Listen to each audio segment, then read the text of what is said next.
Welcome back to the Bill and Doug Show Special Teams, Landis. We asked Ryan Day about this on Tuesday. I sacrificed, on behalf of everybody. We needed to know. You and I were talking about we need to know. My question that I asked was like, hey, Ryan, who's in charge of special teams? Because we weren't exactly sure what the deal was with the Ohio State Buckeyes. So I wasn't like asking for an opinion. I was asking like for restate the facts about who's in charge of what. You know, we needed it. We actually, I don't like at no point during this offseason, was it relayed to us what the setup was, like, because we knew last year what it was, and then Brian Hartline was a part of that and he got promoted. So we figured he wasn't a part of it anymore. And then we never got the associated moves, but also what Ryan Day described on Tuesday is more kind of drastically different than even I realized. It wasn't just like they replaced Brian Hartline's role. It's like they kind of reshuffled everything they were doing. Yeah. So the idea here is who's in charge of the different Ohio State special teams units, and then like how are they doing and what do we think of Ohio State special teams? We're also going to have a written piece on our Substack at billanddougosu.substack.com, because we're not going to go into like every bit of numbers here.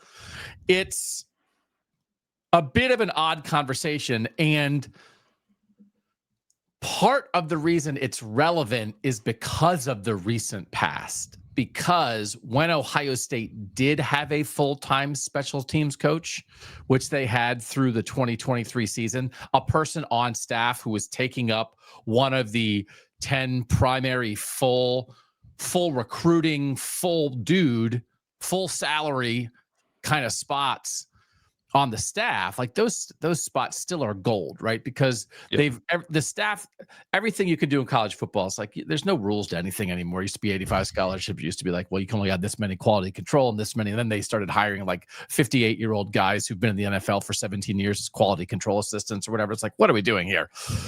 So Ohio State right now, beyond Ryan Day, if you look at their online at their staff directory, it's Ryan Day, it's the 10 full-time assistants, and that's what's still limited. Those guys can recruit, right? So that's what's still limited, but it also used to be only those 10 guys could coach in practice. I'm winking. If you're on the podcast, that was winky, wink, winky, wink, because I'm sure in the history of the NCAA, never did anybody other than those 10 full-time assistants ever coach in practice, right, Bill? Well, that's how the hang 100 on them thing allegedly came to be. Jim Harbaugh accused Ohio State of playing fast and loose with that particular coaching rule, and Ryan Day said, "You better watch it, or I'm going to hang 100 on you." And Rich Rodriguez got in NCAA trouble for that. Yes. That was like one of the things of the Rich Rodriguez era. So like at various times, it's like, okay. And I often get frustrated by the rules that are there, but everybody knows the rules are broken. And it's like, well, then why do we have? That was actually one that I was like, I don't know. Like, is that really that big of a deal? So anyway, they did away with that. So now everybody can coach.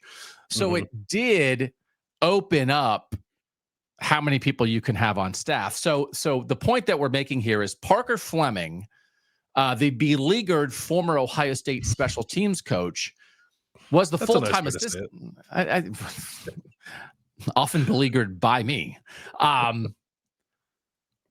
Was let go after the 2023 season, and then Ohio State used that spot to hire James Laurinaitis as a linebackers coach, so Jim Knowles didn't have to coach linebackers anymore. And like that trade of a full coaching, full recruiting spot was like manna from heaven, right? Yes. So what has happened now is Ohio State has a special teams coach, but it's not one of those 10 full-time assistants, which now only matters in terms of recruiting. So we're trying to figure out like how this happens. But one of the baselines, Bill, that Ryan Day explained is that every Tuesday morning at 7 a.m., they have a full team special teams meeting. And there's only 4 groups of people who do not have to participate in the 7 a.m. Tuesday morning meeting. One group is the quarterbacks, because Julian Sand's not covering punts. Although, you know what? I wouldn't mind seeing Lincoln Kienholz running down covering a kick. He'd blow people up, wouldn't he? I also wouldn't mind seeing like Lincoln Kienholz be the holder, right? Because then you just kind of plant that little seed. Like, is this guy going to pull the ball and try to throw a pass, right? Yeah.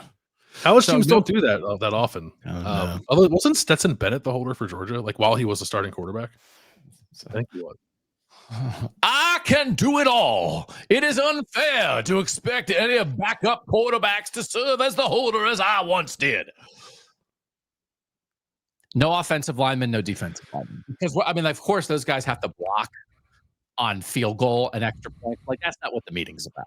So, you know, they other points during the day, during practice, they remind those guys, hey, block on the kicks, right? No offensive line, no defensive line, no coordinators, which is Matt Patricia's too busy scheming it up for this stuff, and Brian Hartline's too busy scheming it up for this stuff, which is one of the points you were making as we were discussing this last week, that Brian Hartline used to have a role in special teams return game, and you were anticipating that he was no longer part of that, and you were correct. Yeah, the breakdown last year was that Brian Hartline and Keenan Bailey were in charge of the return game, and James Laurinaitis and I think Matt Guerreri were in charge of like the kick coverage game. Okay. And I can remember like back in the day, because Jim Tressel used to not have Ryan Day was kind of the first Ohio State coach to have a full-time special teams coordinator for a while. But Jim Tressel, they used to name all the different special teams units, different things. Mm-hmm. And it would be like Taver Johnson's in charge of the Viper gang, and Paul Haynes is in charge of the Raptor gang or whatever. And they were, you know, it was great. So here's who Ryan Day, so here's how Ryan Day explained it. It's Rob Keyes is actually, his title is special teams coach. And Ryan Day said he runs the 7 a.m. meeting as the special teams coach. Rob Keyes is the former head coach at the University of Findlay. And this is his second year at Ohio. No, is it his third year? I think it's his third year at Ohio State, but second year doing. But second year, like, is the guy who like replaced Parker Fleming, right? And having that name in his title. So I think this is a very logical person to have in charge of your special teams. Someone who has been in charge of a whole football program. Guess what? At that level, you better be great at special teams. Guess what? At that level, when you're the head coach, you're involved in everything from recruiting to game planning to like painting the locker room. Right. So like that to me is like a very comprehensive guy. I'm not going to pretend that I know a ton about Rob Keyes, but that background, as opposed to Parker Fleming, who was like, I don't know, like half an offensive coach, half a defensive coach. I guess he was down the hall. Let's hire him. Like I didn't like Parker Fleming's resume to be the special teams coach at a place like Ohio State. I like Rob Keyes' resume. I mean, I here's the thing. I don't want, and Ohio State shouldn't want to live in the world where your special teams coordinator is taking the spot of a 10th person who can recruit on the road for you. But you can still pay a really good special teams coordinator. So the resume, I think, is fine. But I also think, and maybe it's just me playing devil's advocate, there's nothing stopping Ohio State from having the best special teams coordinator in college football. And it's not even detrimental to the staff anymore, because you can just pay that guy whatever you want to pay him. And he doesn't have to go on the road to recruit. So it's fine. I think it probably could be better. It's still like a Division II head coach. It's not like if Rob Keyes was like a multi-time championship Division II coach, maybe I would feel a little better about it. But it's just like a guy who was in Ohio, who I'm assuming has some strong special teams background. But I think Ohio State could probably do better than that. Their special team coach could be the guy who was the Buffalo Bills special teams coach from 2017 to 2021, right? Like that. You could have that. That was oddly specific. Do you know who that is? I have no idea. Specificity helps cover ignorance. So like, I just thought I'd throw that out there. But we're going to talk about him in a second, because you're going to run through the people who are doing what. Like Nate Ebner to me would be a very interesting main special teams coordinator who's now on Ohio State staff. But you can explain what he's doing. But also like Nate Ebner, but see that, like, I don't know if I would have a little issue with that, because like to our knowledge, like Nate Ebner's never been collectively in charge of something before. I actually think he might be in the right role, because you can use his expertise without asking him to manage people in a way that he's never done. Well, Rob Keyes has managed people his whole life. So head coach of the special teams. Yeah, head coach of the special teams. And really, I think the nut of what we're talking about is the standard at Ohio State is to be the best. That is the standard in hiring a head coach. It is the standard in recruiting a quarterback. It is the standard in finding coordinators. It is the standard in recruiting players at every single position. And so just it kind of feels like, are we sure that's the standard on special teams? Now, Ryan Day said, like, we want to be the best. And it's like, well, does this collection of people reflect that desire to be the best? And it's not, again, like, we don't know enough to say. I felt like we knew enough back in the day to be like, they could do better than Parker Fleming, especially when he was taking away from something else. That was part of that issue, as you said. Part of the issue with the special teams, the dedicated special teams coach before, was not only, okay, are you actually getting good special teams play out of this particular dedicated special teams coach, but you're also hurting your defense or your offense, where you could have hired that person to help either side of the ball. So that was an issue then. That issue is gone. So at least that's good. Whatever they're doing or not doing on special teams, at least isn't hurting them somewhere else.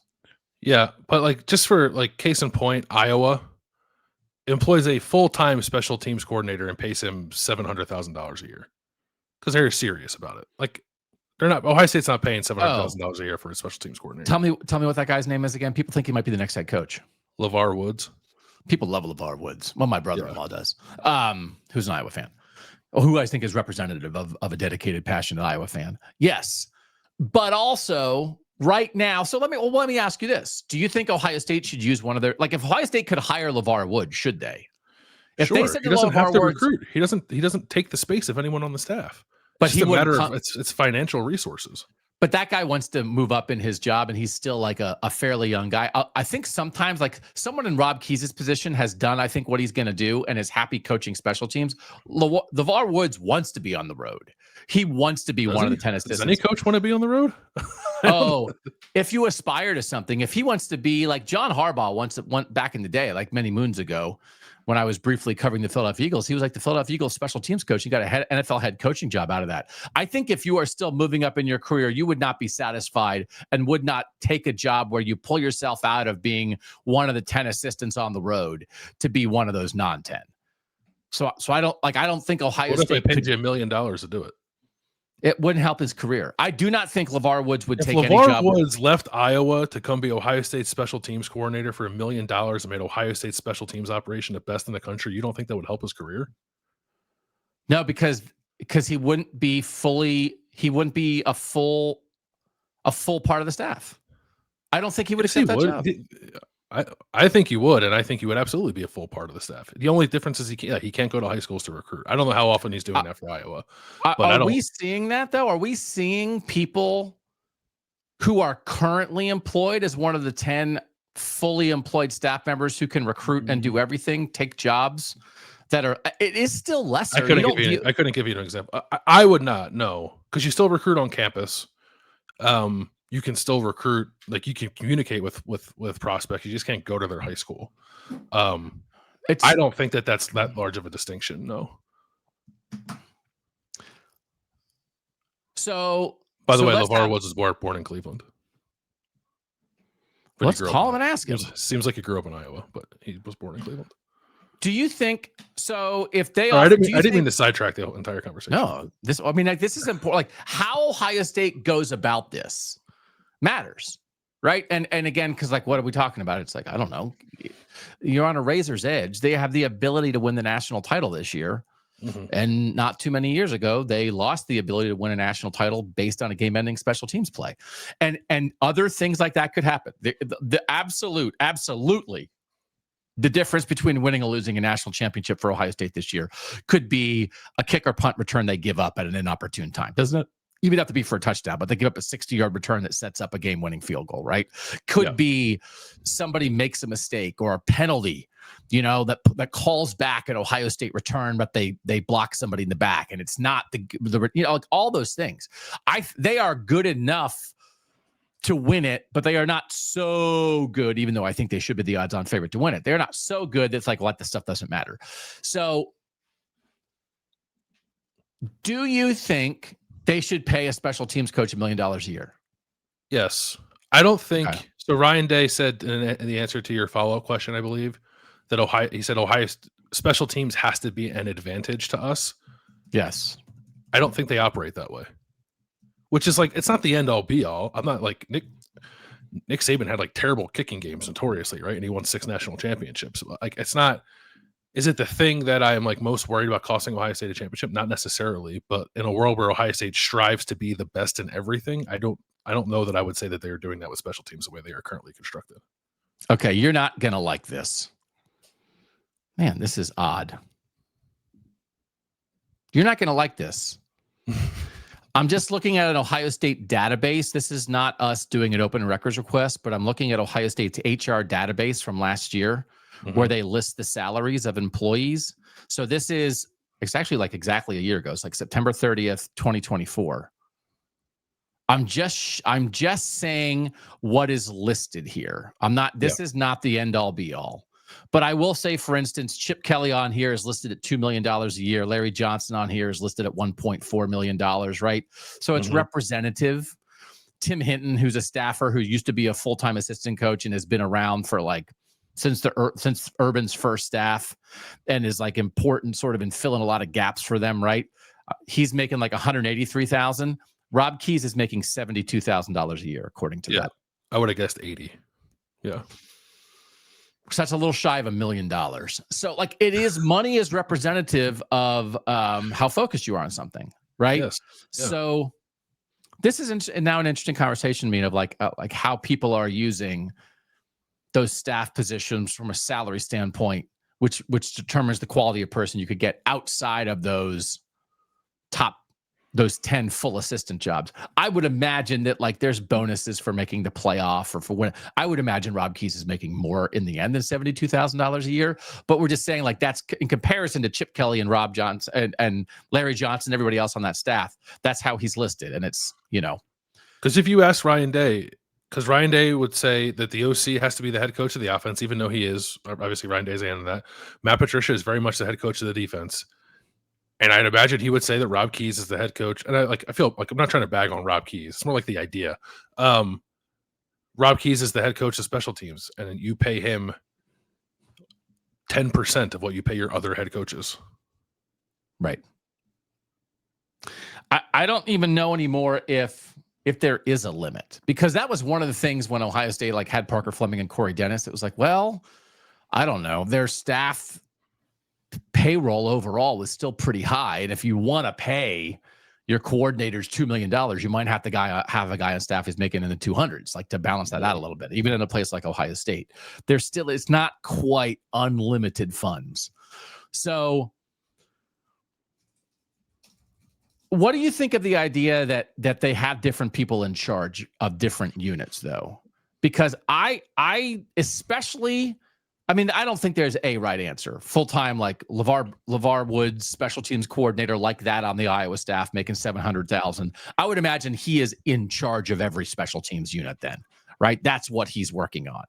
So he's in charge of both returns, both coverages, like he's in charge of everything.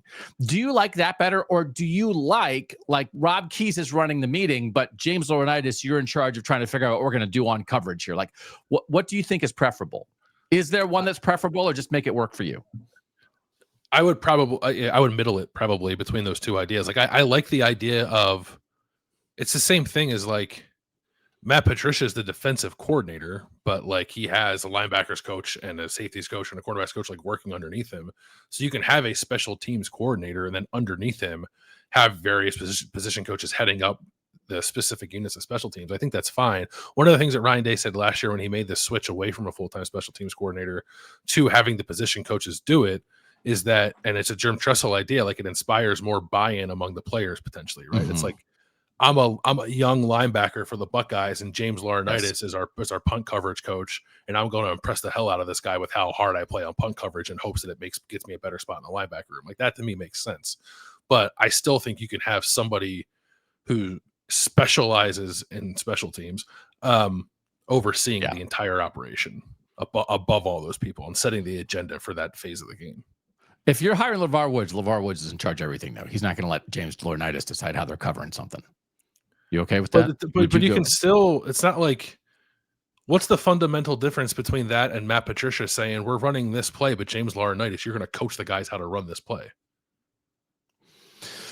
I guess to me, it's a matter of because if you have a full-time guy that you're paying $1 million a year and he's the special teams coach and you're paying him that much, if he's not in charge of every little detail, I don't think he has enough to do, because he doesn't have anything to do on offense or defense. Like, what's he doing in practice if he's not running every little detail? James Laurinaitis can be detailed on this coverage unit because then the rest of the time he's got to go deal with his linebackers. This is a portion of his job.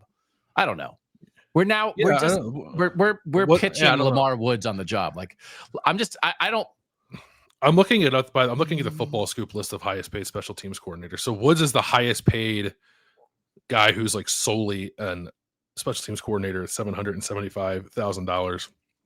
Nebraska has one that makes $625,000, and Arizona State has one that makes $450,000. And I don't know if these teams are actually going to go to special teams. I'm just reading this list of people.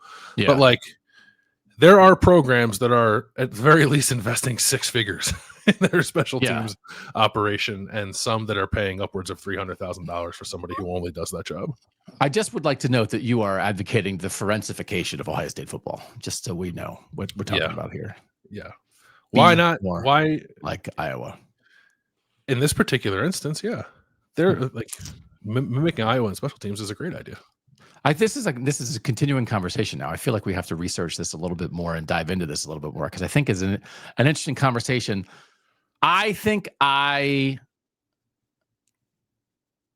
Would you rather, though, do you think if James Laurinaitis is spending 12% of his time and mental energy thinking about special teams and 88% on linebackers and defense, would you rather have him focusing 100% on defense? Or if LeVar Woods is here and he's the guy, but like Laurinaitis still has a little something to do with one area. Now he's 5%. So he still has 95% to the defense. Like, there's only so much time and energy in a day.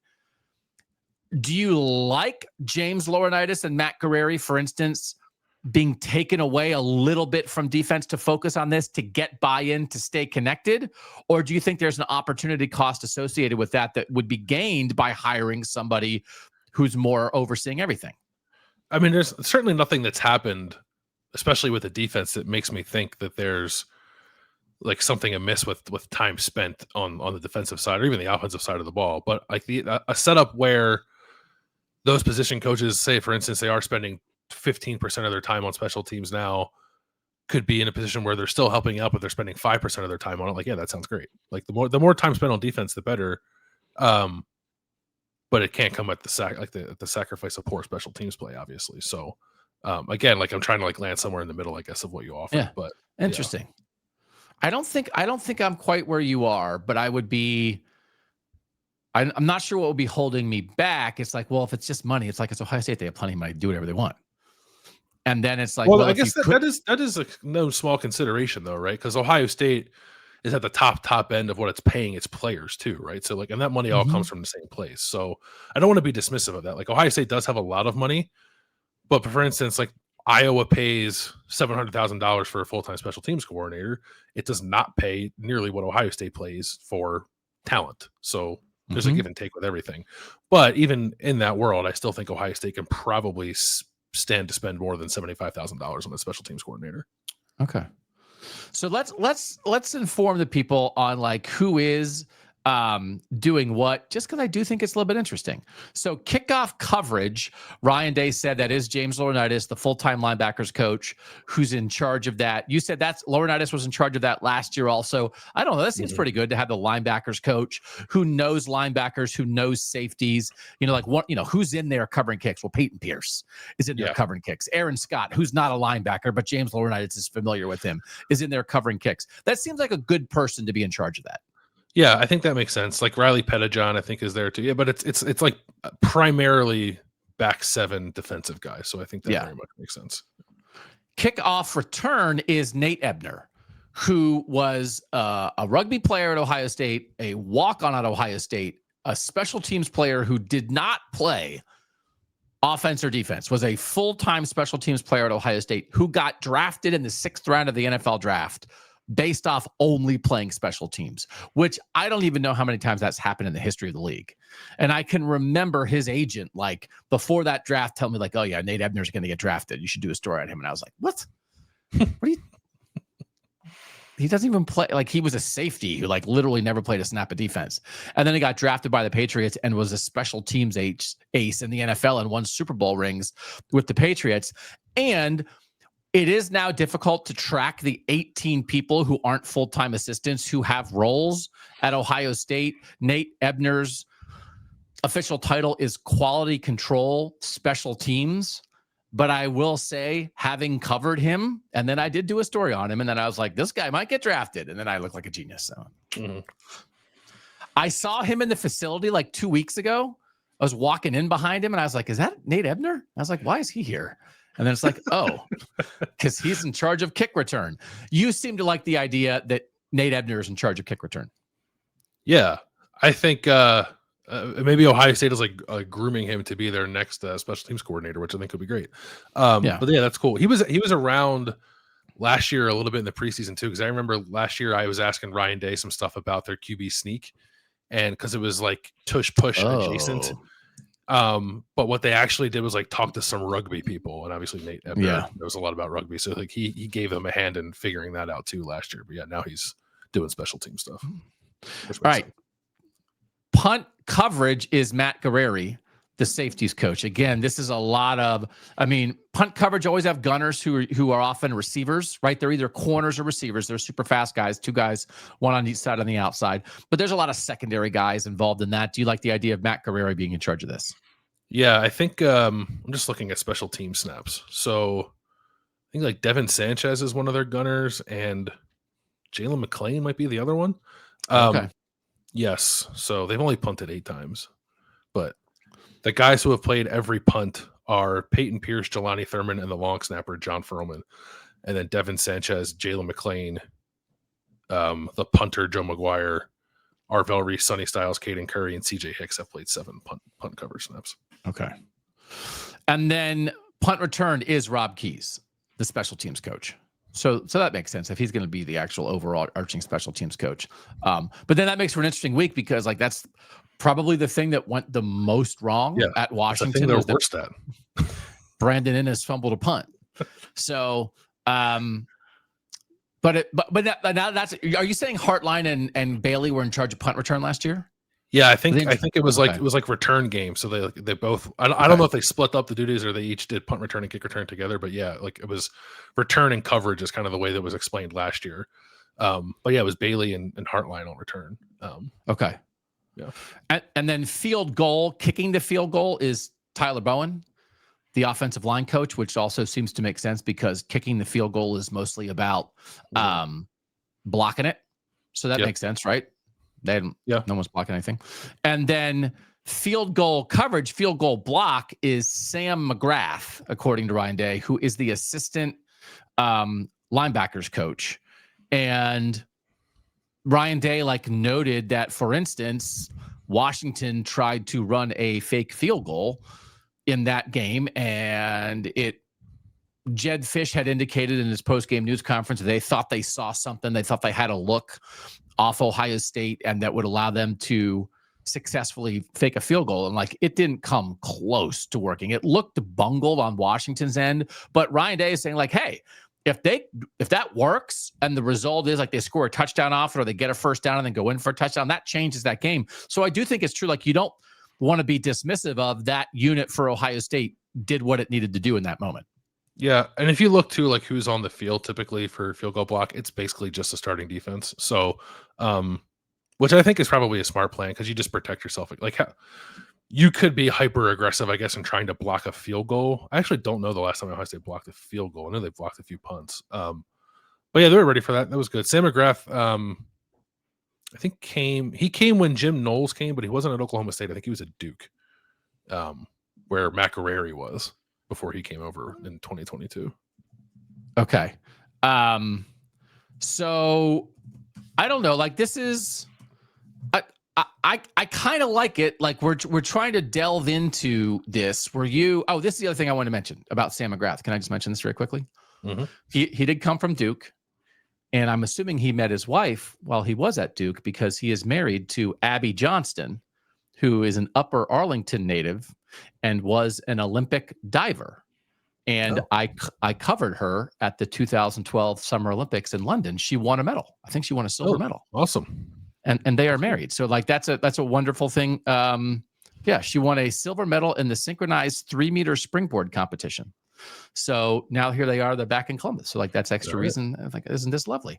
And I just would like to note when I was going over there to cover the Olympics in 2012, the great Rusty Miller, former Associated Press writer, covered Ohio State for a very long time, good friend. He's family friends with the Johnston family. He was like, hey, I know this young woman who's going to the Olympics. And so then he helped me set up the interview. And now look at them. Yeah. They have kids that are happy. They're a happy Ohio State family, but they met at Duke. And then they actually have another guy on the staff, Gunnar Daniel, who was not mentioned as being in charge of anything. But I will just say this. His title is Program Assistant Special Teams.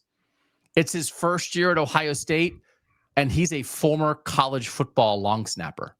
So I assume he's the long snapper expert, which again, if you're going to have 18 people on staff, I like having a long snapper expert on staff.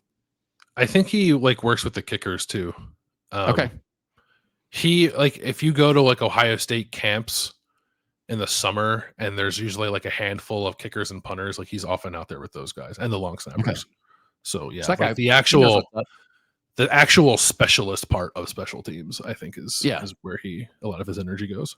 Yeah. So one of the things that we were talking about, I thought we would talk about this more. We're not going to go too long on this because of our LeVar Woods debate, which I think is interesting. Sorry. Is the field position battle for Ohio State that it appears to be losing.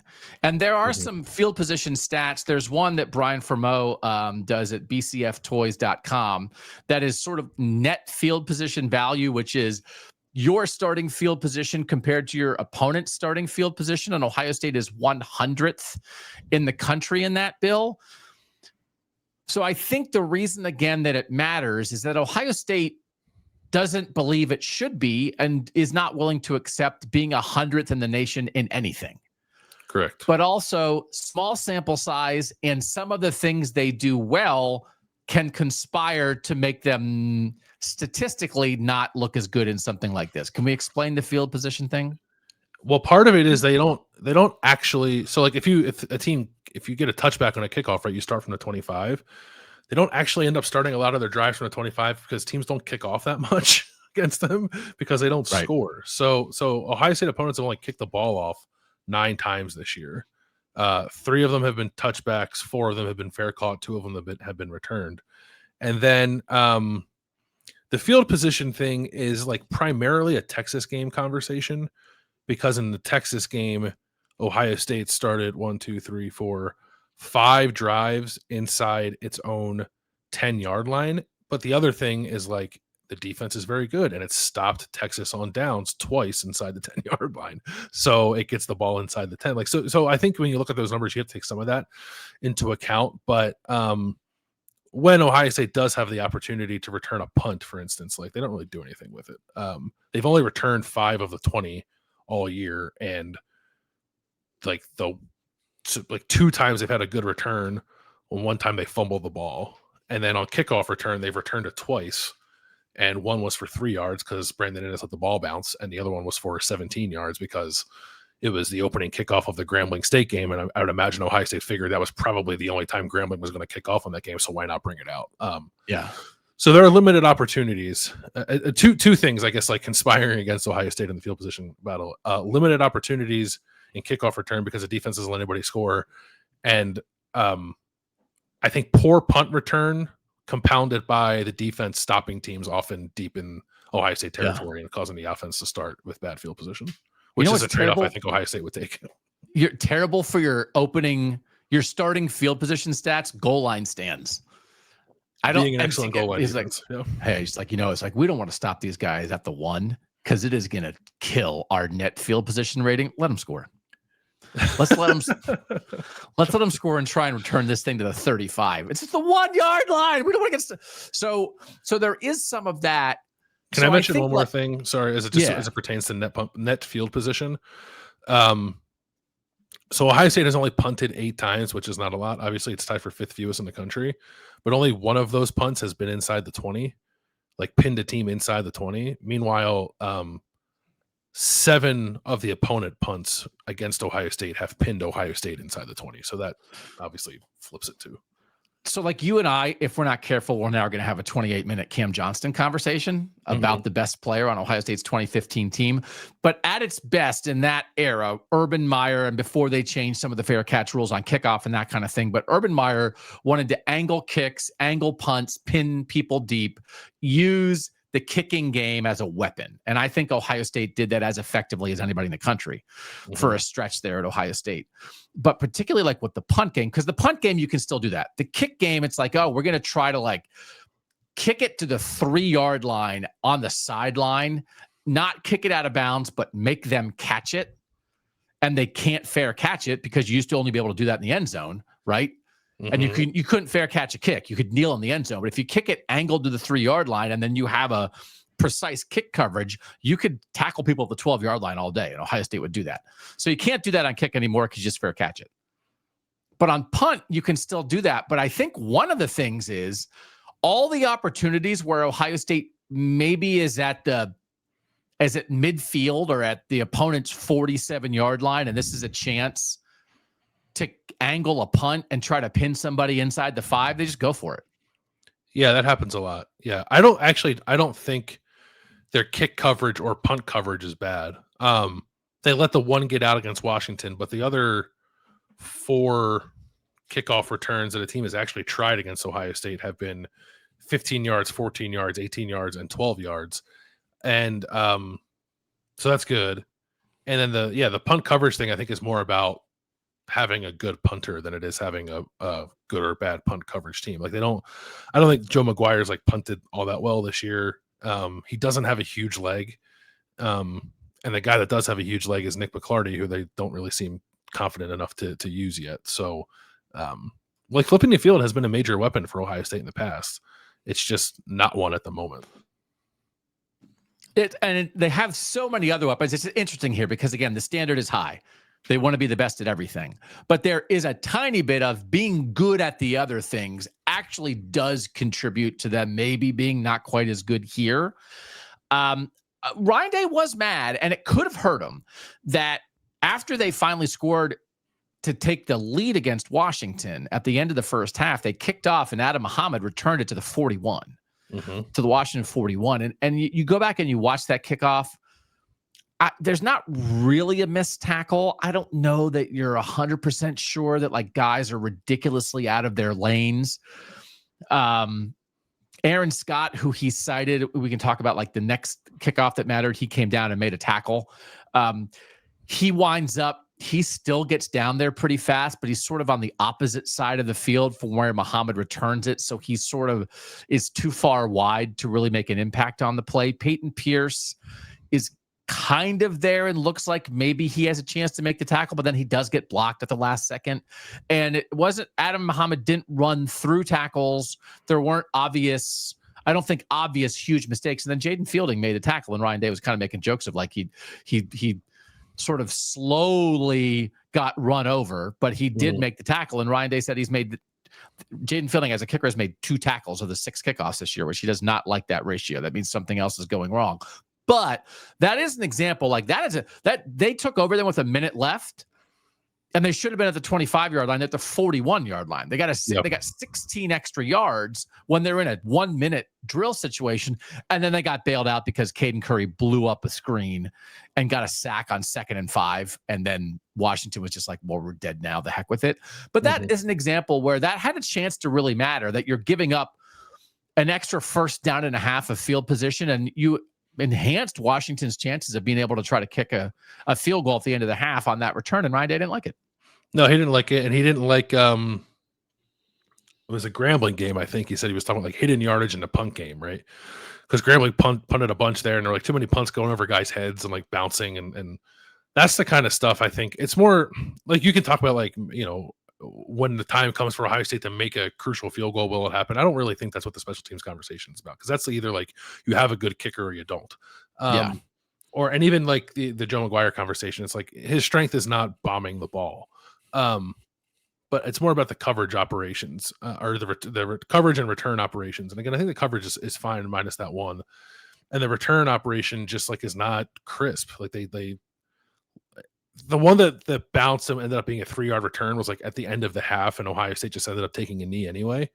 But there were like 30 seconds left. If Ohio State actually had the ball on the 25, like maybe they would have tried something in that game. Or tried to at least like play for a field goal or something, right? So like you can't let the ball bounce in front of you. You can't let the ball bounce over your head. Like that's the kind of stuff that kills them on special teams. And it just makes you question like how much time and effort do you actually put into this? Yeah. And I do think precision is a hallmark of what they do. It's certainly been a hallmark of the defense so far this year. It's again, all the words we've been using, selflessness and maturity and, working in a comprehensive fashion. Like it's all there's a lot of precision into how those guys, what Matt Patricia asks of them and then what they deliver. And then I think, again, it was like, what is Julian Sayin doing? What is this pass game doing? Like there's a lot of precision to that for a young guy. They maybe need to up the precision in the run game slightly a little bit, but I think the offensive line is playing it up. There's precision through this roster. And of the 3 units, the least precise is special teams. Now it's one of those things. Again, it's like, special teams. It is by far the least important. Sure. In the modern era with the way these guys are playing. But one of the parts of the follow-up with Ryan Day is like, as he continues to talk about slower pace of play, fewer possessions, more situational football, you are, I think, increasing the importance of special teams when you only have 6 possessions, because it's not like, we screwed up that punt, but we had 12 possessions and we threw a bunch of deep ball touchdowns and we won 52-35. And so if you had one goofy special teams play, who cared? It's like, well, they had 6 possessions against Washington, and fumbling the punt cost them 1. That cost them like 15% of their supposed to be possessions in that game. So I do think the structure, how they're playing, makes it matter more, and it is the thing they're the worst at. Yeah, I just like the two things aren't. You could quibble with the way that Ohio State chooses to play. Sure, I don't know that I have much of an issue with it, or at least like I get it. Like, and there's a means to an end, which is like to do what they did last year in the postseason. But if you're going to do that and then acknowledge that it just decreases the margin for error in situational moments, then you should divert more resources to being good in the situational moments, and they don't. And I think this program, top to bottom, side to side, wall to wall, floor to ceiling, has a pretty good handle on what it is, what it wants to be, how it's going about it, right? I mean, I think there are fewer holes maybe than there used to be. I don't think there's a ton of roster holes. I don't think there's a ton of staff holes. Again, anytime you're talking about Ohio State as a program, they need to beat Michigan. So like they need to make sure that their approach mentally, their approach schematically in that game is where it needs to be.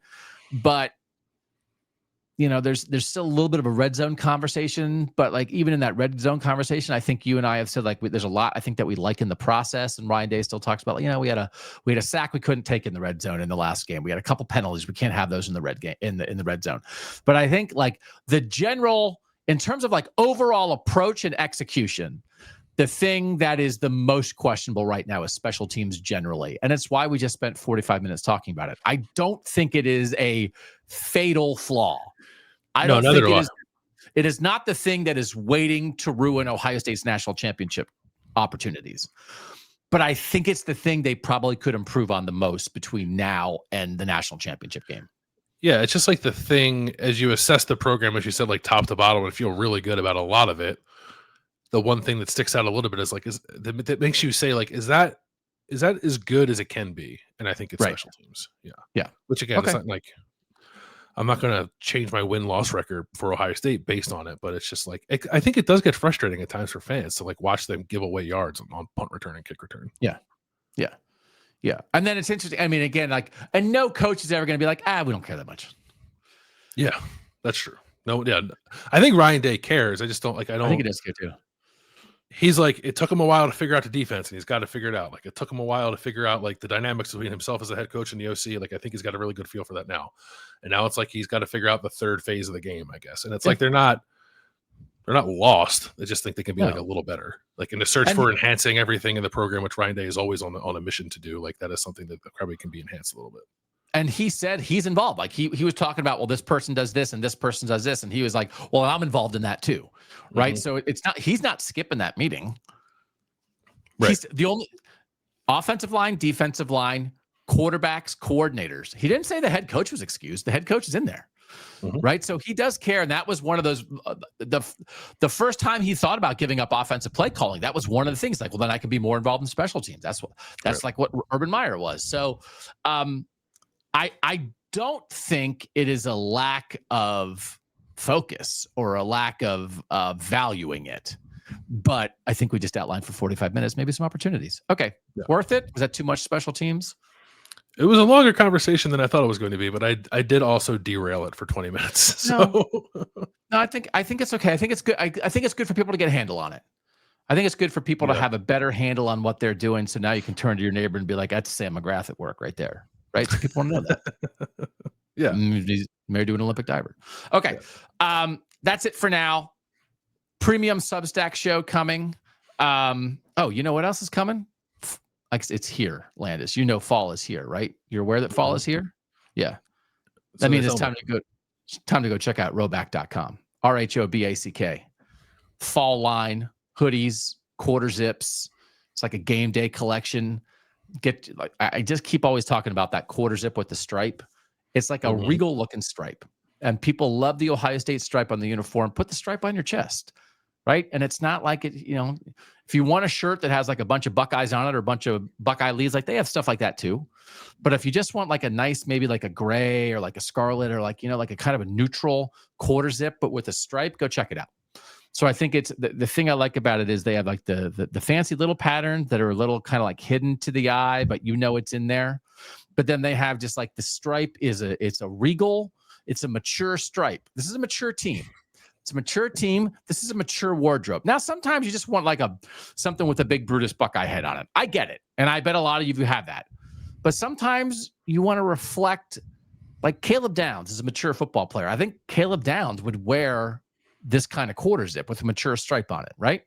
He is a Roback spokesperson, I guess. Yeah. Just another one of the things that we have in common with Caleb Downs, among the many. Among the many. Football savants,